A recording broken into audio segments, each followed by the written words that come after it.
of like having everybody play live together, and that's the magic in this room. In the same floor right here, where Dwight's show is taking place tonight, Frank Sinatra recorded Strangers in the Night. Michael Jackson recorded Thriller.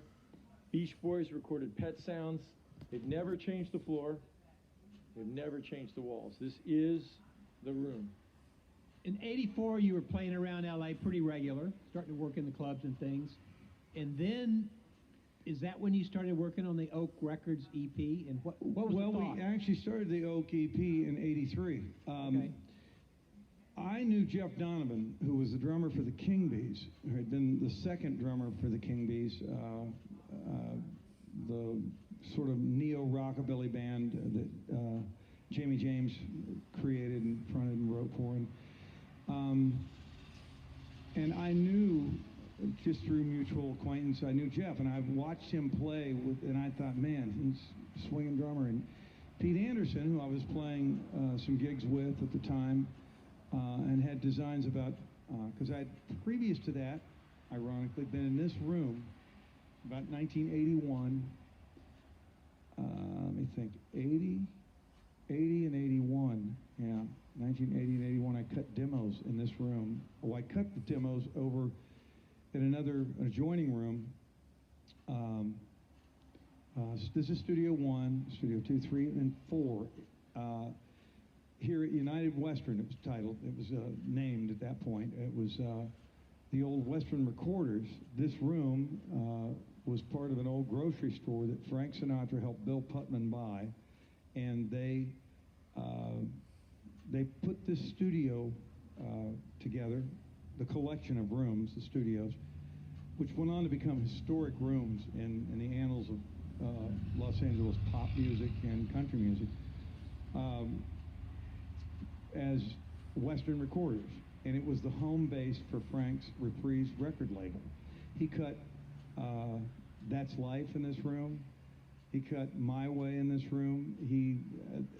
Brian Wilson, when we performed here the last time doing something similar to this in 2012, when I put out my Three Pairs album, we did a cover of Sloop John B. because he did most of Pet Sounds in United Western Studios, or in Western Recorders.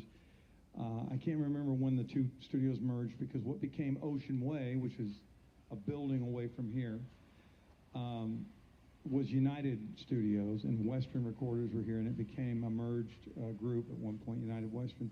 And I was cutting demos in 1980 with a recording engineer named Gordon Shryock, who had spec time at night. You know, he was a daytime engineer here in the studios. And that was the first time I really met musicians in LA and started to play with a high level of professional musician. I'd never experienced anything like that before. Jerry McGee was on guitar in those sessions. They're on the Reprise Please Baby box set that came out in, I think, 2002. And they're also on the 20th anniversary of the Guitars Cadillacs vinyl and CD that came out. When was that? One was 20 years, I guess 2006. And they, of the Warner LP, the Oak LP was 84, as you mentioned. And also on those demos were David Mansfield on fiddle, mandolin, and dobro. Pretty auspicious group to start your career with when you didn't even have a career. I would get off work driving airborne air freight and come over here, and in the evenings he had spec time, and we went into the smallest room they had where we cut the tracks. We were all crammed into Studio 4, and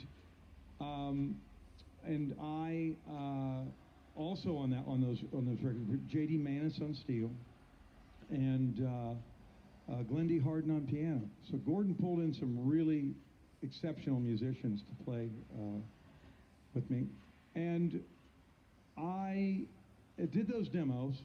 I think 81 was when we finished up on them, 1980. I was driving air freight and working at a bar in the northeast end of the valley called the Corral. I don't know if Brantley, did you ever work the Corral in Lakeview Terrace? It was at the corner of Foothill Boulevard and and what was Osborne. It was out there at the other end of Hanson Dam. It was a quite a learning experience for me.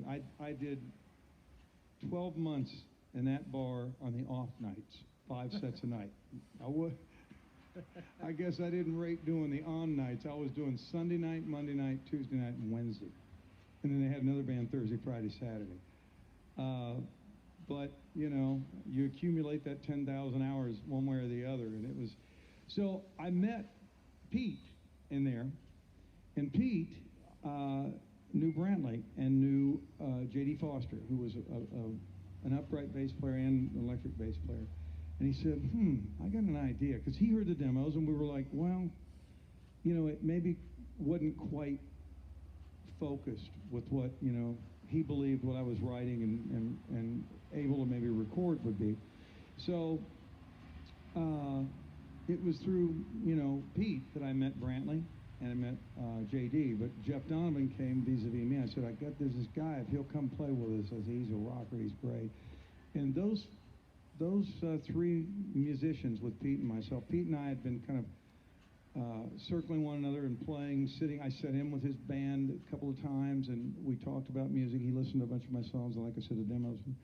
So it led to us forming that unit, which is what you saw the first night at the Palomino, and what you had come over the other side of the mountain, the Hollywood Hills, to the Club Lingerie and perform. Here's a question I've always had. Like, commensurate with that was the real punk explosion that had been running through L.A. for a few years. Did you take anything from that sort of movement, like the punk players and how they did business, which was make their own records and throw their own shows? Did you get anything out of that? Yeah, a lot, because I was of the generation. Pete was 8 years older than me, and Brantley, of course, is, a little bit older than Pete and myself. But I was kind of that moment, and they were in it indirectly because we were all surrounded by it. X, that was the L.A. punk band that blew up nationwide with the album, I think in 78, or did it come out in 78 in Los Angeles? 80. 80, Yeah, okay. on Slash. But that scene was burgeoning when we got here. And I'll tell you, the Blasters, I saw Billy Zoom on his last rockabilly gig, that Gretsch, what was it, the Duo Jet, that silver metal flake sparkle, at the Whiskey A Go-Go. Robert Gordon was the headliner that night. And he was a neo-rockabilly act out of D.C., I think, who had Link Ray playing guitar. And I went over to see that gig at the Whiskey A Go-Go because it was in Tower Records and saw what they were playing. I'd driven up from Long Beach. I was still living in Long Beach. And Robert Gordon had covered an old song called Black Slacks, Black Slacks. Anyway, with Link Ray, which was to this day, other than AC/DC, was the loudest experience I've ever had hearing a guitar played in my life, and mine is brutal. But Link Ray it was unbelievable. It came off that stage because he warmed up for Robert Gordon and then was the band leader and played lead guitar with Robert Gordon that night. But I saw Billy Zoom's last rockabilly gig because he knew Pete, actually, and he told Pete later, he said, man, I can't nobody wants to you can't get arrested doing that kind of root stuff. I just got to, he said, I got this thing, man. We're called X.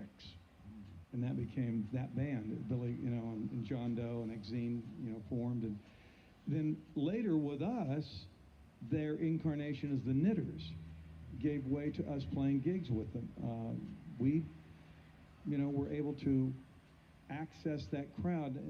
Brantley and I were laughing the other day. We came in to do the load in and set up, but or Brantley was crying. I was laughing because once we plugged it, we were playing acoustically with each other music. We were just playing. I think we were doing Honky Tonk Man and It Won't Hurt, and then the band kind of jumped in and electric started, and it's a bit overwhelming when you're standing next to each other just playing acoustic guitar and acoustic fiddle to have that blast of that sonic kind of wave hit you. And I said, but That was us, actually. In 1986, we were that loud. We were probably louder. If you hear the Roxy show, there was an energy to what we were doing. And even Brantley playing traditional mountain fiddle, it had such a reckless abandon to it. And to this day, when we played together the first time in 32 years on Saturday, it felt immediate again to me. I mean, it just felt immediate. We didn't have to even, explain what we were about to do to each other. We just started playing again together. And it's probably better we didn't explain anything, because my explanation would have gone on for 3 days, and Brantley would have not been listening after this third paragraph.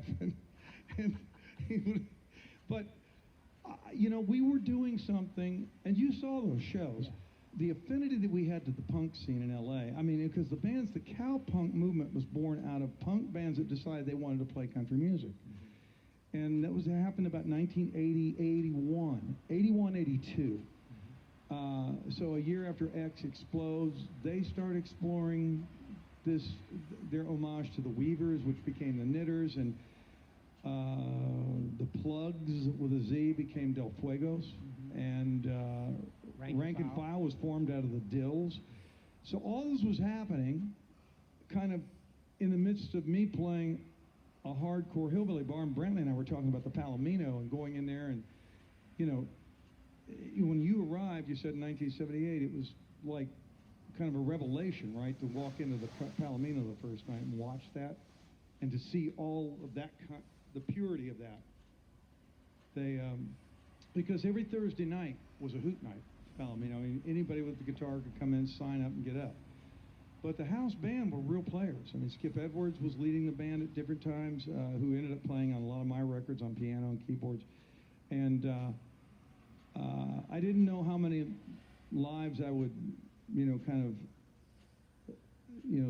of stumble across in those waning, the burgeoning years of my musical career in L.A. that would affect me later, and many of them did. I mean, J.D. Maness was in that house band at different points, that ended up playing on my demos here at United Western in this room, Studio One. I think about it every time I come in here to record, and what a journey it's been for me. When you did the Warner record and you did Bury Me, you brought in Maria McKee to sing with you on that song. Because I had been opening shows for Lone Justice. We had done co-bills at the Palomino, mm-hmm. and other clubs. And you just wanted that sound with you. I thought she would bring, just an energy to it that had the affinity to what we were doing in terms of the vibrance of youth. It worked.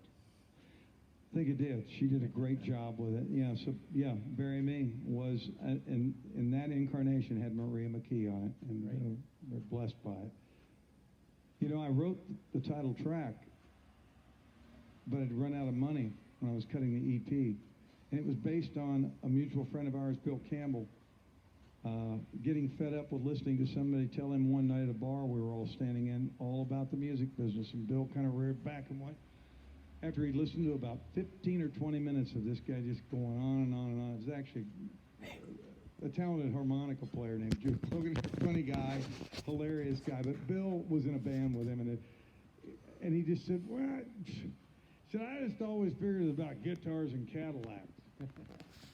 And I went home that night, I thought, man, a truer statement was never made about music and music business in L.A. and the hopes and dreams of somebody. You're hoping to be able to buy.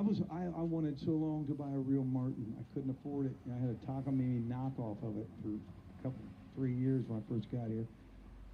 And I came out with an old K acoustic, the K guitar that I had, and finally got a Martin. So it was indeed all about guitars and Cadillacs. And when